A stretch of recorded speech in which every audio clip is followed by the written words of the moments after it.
আজি আপোনাৰ এজন দুজন আমাৰ হিন্দু ভাই মাছ কিনিব আহিছে, ইহঁতক দা দেখাইছে, ওলে লাঠি দি ইমানকে মাৰিছে, গোটাইকেইটা আহি মাৰিছে। জানেনে আপোনালোকে এইটো অসমত ৰেগুলাৰ কিয় হৈ আছে? ৰেগুলাৰ কিয় হৈ থাকে? আপুনি পৰহিৰ কথা চাওক, চিপাঝাৰৰ এম্বুলেঞ্চ 108ৰ ড্ৰাইভাৰে তাতে আমাৰ পেচেণ্টক ৰেপ কৰিছে, ৰেপ কৰি আজি জেলত গৈছে, কোনো আৱাজ নাই। এইটো সদায় হ'ব নোৱাৰে। আমি খালি হিন্দু মানুহ দিমাগত কাম কৰোঁ কাৰণে যে আমি পাগলা হ'ব লাগে, চব পাগলা হৈ যাব। এটাই 50টা কাটা আৰম্ভ কৰিম, কোনো ৰক্ষা নহ'ব ইয়াতে। আজি এইখিনি ৰাষ্ট্ৰীয় বজৰংগলৰ আপোনাৰ পৰা আমি ভাবুকি দিছোঁ যে তেওঁলোকে ভালে ভালে যায়। এতিয়া কমিটি প্ৰেচিডেণ্ট আহি পেলাই সোনকালে মাপ খোজক আৰু ইয়াৰ বিষয়ে আলোচনা কৰিব লাগিব। কাৰণ হয় সৰু সৰু মাছ বেচে, আপোনালোকে দেখা পাইছে, সিহঁতে 5টা 6টাকৈ দা আনিছে, এইটো ষ্ট'ৰ ৰুম বনাইছে।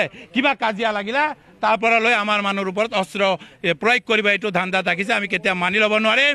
ইয়াতে ৰাষ্ট্ৰীয় স্বয়ংসেৱক সংঘ, বজৰং দল, ৰাষ্ট্ৰীয় বজৰং দল, হিন্দু সংগঠন গোটাইকেইটা আমি একেলগে আছোঁ আৰু একেলগে থাকিম। আৰু আমি এই হয় কণ্টিনিউ আন্দোলন কৰি যাম।